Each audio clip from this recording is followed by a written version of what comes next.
Hello and welcome back to Lextainment. ये है हमारी इंटरनेशनल लॉ सीरीज का सेकेंड एपिसोड, जिसमें आज हम डिप्लोमेसी के कॉन्सेप्ट को एक्सप्लोर करेंगे।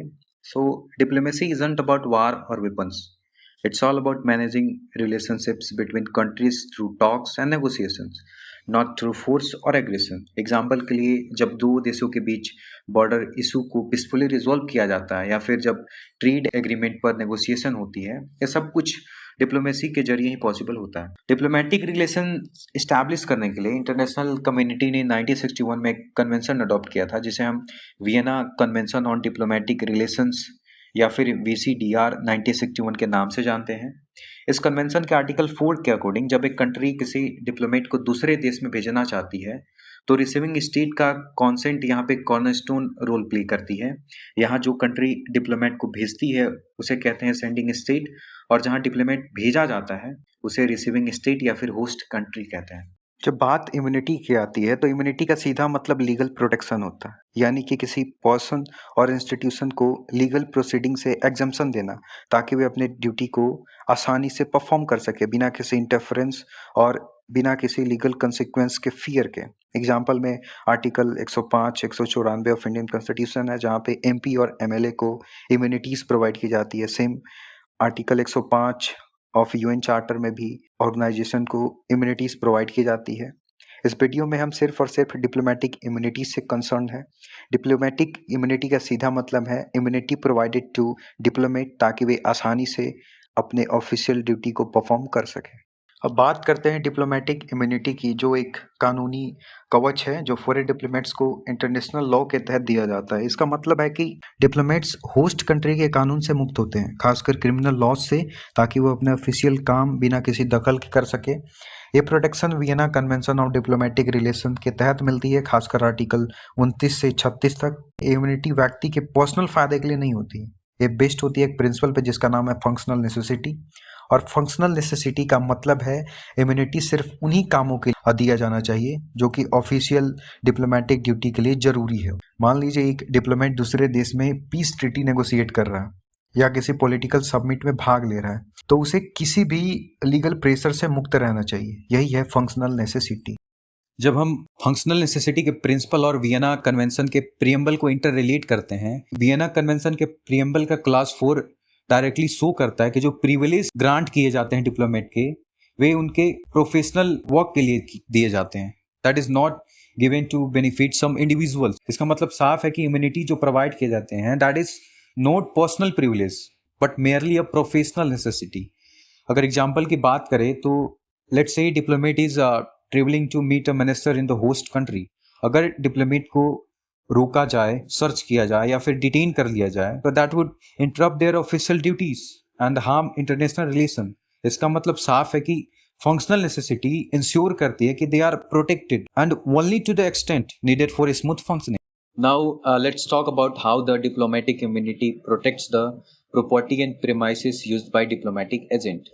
So, इसके रिगार्डिंग वियना कन्वेंशन में कुछ प्रोविजन है, जिसमें आर्टिकल 22 के अकॉर्डिंग जो प्रीमाइसेस होते हैं जो यूज़ किए जाते हैं डिप्लोमेट के द्वारा, वे इनवॉलेबल होते हैं। इसका मतलब साफ है कि लोकल अथॉरिटीज होस्ट कंट्रीज के बिना परमिशन के प्रीमाइसेस में इंटर नहीं कर सकते हैं। Again, according to Article 23, there is a exception from the taxation in respect of mission premises, and according to 25, जो receiving state है वे फैसिलिटीज अकॉर्ड करेगी डिप्लोमेटिक स्टाफ को, ताकि उनके परफॉर्मेंस है, जो ड्यूटीज है, वे स्मूथली से हो सके। एंड अगेन द आर्टिकल 24 के अकॉर्डिंग जो आर्काइव्स एंड डॉक्यूमेंट्स होते हैं मिशन के, वे इनवॉलेबल होते हैं। मतलब है कि डिप्लोमेटिक एजेंट ही आर्काइव्स और डॉक्यूमेंट को ओपन कर सकते हैं, उसके अलावा कोई नहीं। And it doesn't matter way archives document या तो एम्बेसी के अंदर हो चाहे बाहर हो। When it comes to personal immunities granted to diplomatic agent under the Vienna Convention, तो आर्टिकल 29 प्रोवाइड करती है कि जो पर्सन्स होंगे डिप्लोमेटिक एजेंट के, वे इनवॉलेबल होंगे। इसका मतलब है कि they can not be arrested, ना ही डिटेन कर सकते हैं और ना ही फिजिकली हार्म्ड कर सकते हैं। आर्टिकल 30 इंश्योर करती है उनके प्राइवेट रेसिडेंस के इनवॉलेबिलिटी की, जिसमें without permission no one can enter. Again class 2 protects करती है उनके पेपर्स, कॉरेस्पोंडेंस एंड प्रॉपर्टी को। आर्टिकल 31 है, डिप्लोमेट को कंप्लीट इम्यूनिटी प्रोवाइड करती from criminal jurisdiction of the host country and from a civil and administrative jurisdiction too. There are some exceptions like private commercial activity or property that is unrelated to official function. अब article 37 है, वे जो privilege and immunity grant की जाती है diplomat को, वे extend करते हैं उनके फैमिली मेंबर्स तक as long as they are not nationals.